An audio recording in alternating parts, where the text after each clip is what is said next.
بسم اللہ الرحمن الرحیم۔ السلام علیکم۔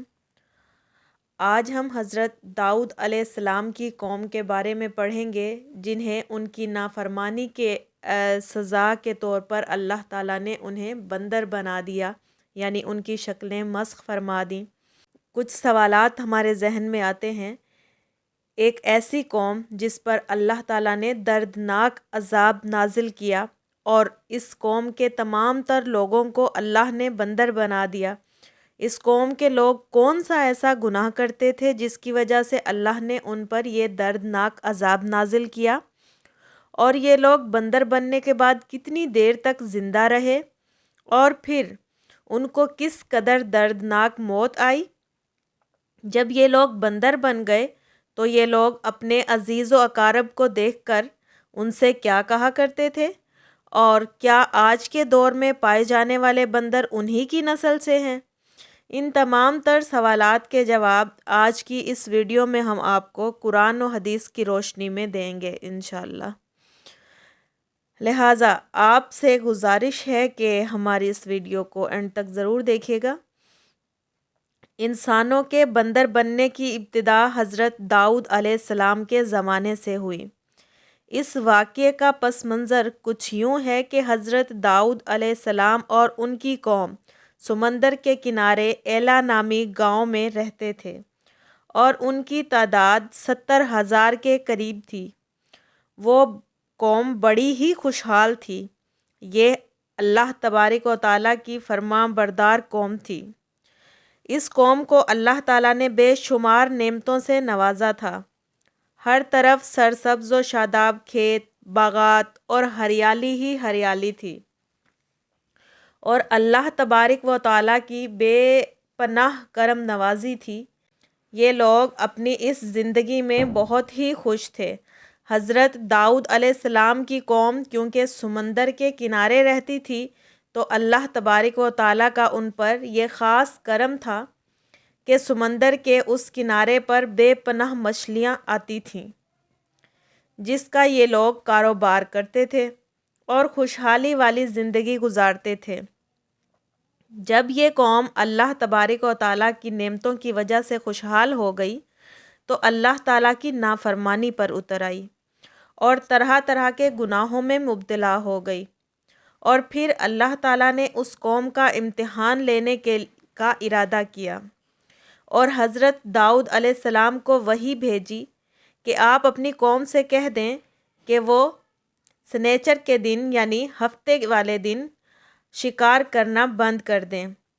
اس طرح اللہ تبارک و تعالیٰ نے حضرت داؤد علیہ السلام پر ہفتے والے دن مچھلیوں کا شکار حرام فرما دیا، اور پھر یہاں سے اس قوم کی بربادی شروع ہو گئی۔ حضرت داؤد علیہ السلام نے اپنی قوم کو بتایا کہ اللہ تعالیٰ نے ہفتے والے دن مچھلیوں کا شکار کو حرام قرار دیا ہے، تو وہ لوگ بہت ہی زیادہ پریشان ہو گئے اور ساری قوم سر جوڑ کر بیٹھ گئی، کیونکہ ہفتے کا دن ہی وہ دن تھا جس میں مچھلیاں وافر مقدار میں آتی تھیں اور خود بخود کنارے پر آ جاتی تھیں، اور باقی دن ایسے تھے جب بہت کم یا نہ ہونے کے برابر مچھلیاں پکڑی جاتی تھیں۔ اس قوم کا گزر بسر کیونکہ مچھلیوں کے شکار پر تھا، اس وجہ سے اللہ تبارک و تعالیٰ کا حکم سن کر یہ قوم پریشان ہو گئی۔ یہ نہیں جانتے تھے کہ اللہ تبارک و تعالیٰ کی طرف سے یہ ایک آزمائش ہے۔ پھر ایک دن شیطان نے ان کو یہ وسوسہ ڈالا کہ سمندر سے نالیاں نکال کر خشکی میں بڑے بڑے حوض بنا لیے جائیں۔ جب ہفتے والے دن مچھلیاں آئیں گی تو ان نالیوں سے ہو کر ان بڑے بڑے حوضوں میں اکٹھی ہو جائیں گی، اور اس طرح پھر ان نالیوں کا منہ بند کر دیا جائے، اور پھر اگلے دن یعنی اتوار والے دن ان کو پکڑ لیا جائے۔ شیطان نے اس طرح ان لوگوں کو ورگلایا کہ اس طرح تم ہفتے والے دن شکار سے بھی بچ جاؤ گے اور مچھلیاں بھی ہاتھ آ جائیں گی۔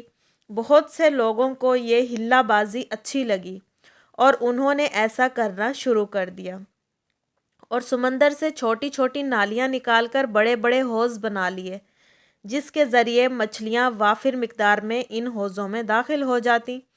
اس قوم کے بدبخت لوگوں کو شیطان کا یہ حلہ بہت پسند آیا، لیکن انہوں نے یہ نہ سوچا کہ جب مچھلیاں سمندر سے آ کر اس حوض میں قید ہو گئی ہیں تو پھر مچھلیوں کا شکار ہی ہو گیا۔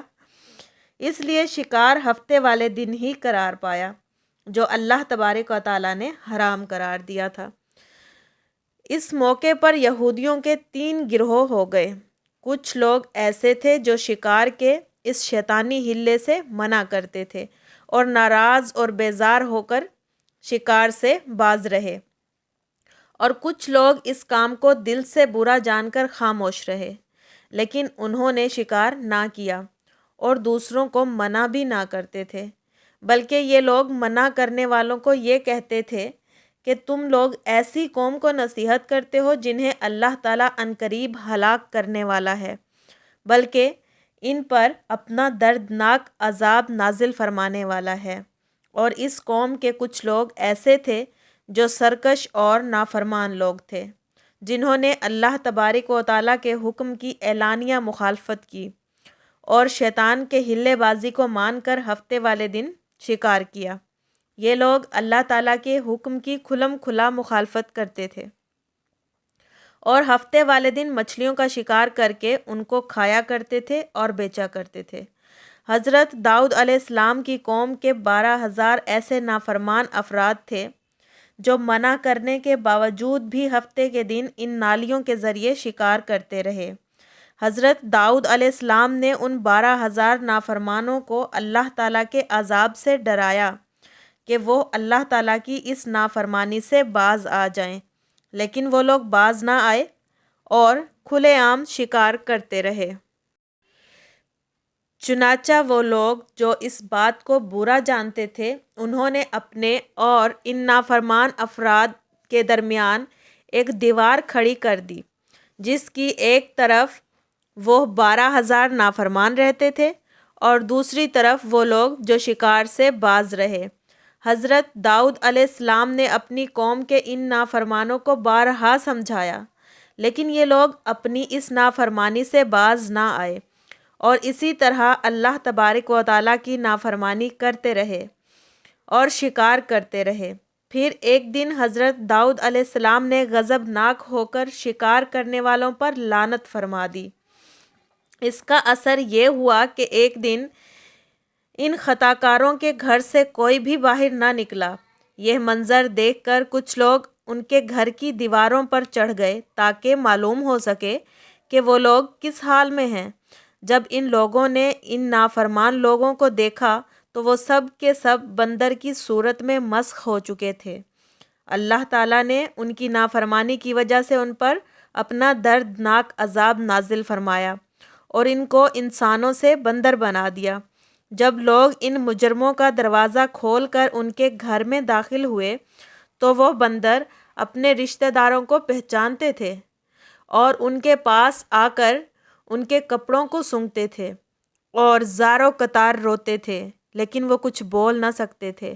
اللہ تبارک و تعالیٰ کے ان نافرمان بندر بن جانے والے لوگوں کی تعداد 12,000 تھی۔ ان 12,000 لوگوں نے اللہ تعالیٰ کی نافرمانی کی تھی اور اللہ نے ان کو بندر بنا دیا، جس طرح کہ اللہ تعالیٰ سورۃ بقرہ میں ارشاد فرماتا ہے کہ اور بے شک ضرور تمہیں معلوم ہے تم میں کہ وہ جنہوں نے ہفتے کے دن سرکشی کی، ہم نے ان سے فرمایا کہ ہو جاؤ بندر دھتکارے ہوئے۔ اس طرح حضرت داؤد علیہ السلام کی قوم کے 12,000 نافرمان بندے بندر بن گئے۔ یہ لوگ 3 دن تک زندہ رہے اور اس دوران نہ یہ لوگ کچھ کھا سکتے تھے نہ ہی کچھ پی سکتے تھے، بلکہ یوں ہی بھوکے پیاسے سب کے سب ہلاک ہو گئے اور 3 دن کے اندر سب کے سب مارے گئے۔ اور وہ لوگ جو ان نافرمانوں کو اللہ تعالیٰ کی نافرمانی سے منع کرتے تھے، اللہ تبارک و تعالیٰ نے ان کو اس عذاب سے سلامت رکھا، اور وہ لوگ جو اس شکار کو برا جان کر خاموش رہتے تھے، اللہ تبارک و تعالیٰ نے ان کو بھی اس عذاب سے سلامت رکھا۔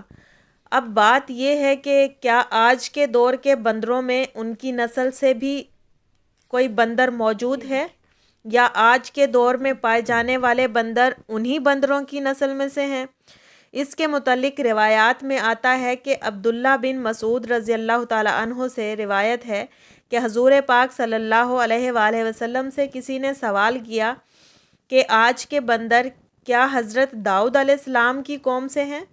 تو حضور پاک صلی اللہ علیہ وآلہ وسلم نے ارشاد فرمایا کہ اللہ تبارک و تعالیٰ جس قوم پر عذاب بھیجتا ہے یا ان کی شکلوں کو مسخ کرتا ہے تو یہ عذاب انہی پر ہوتا ہے جن پر وہ عذاب نازل ہوا تھا، اور اس کے بعد اللہ تبارک و تعالیٰ ان لوگوں کو ہلاک کر دیتا ہے اور ان کی آگے نسل نہیں بڑھتی۔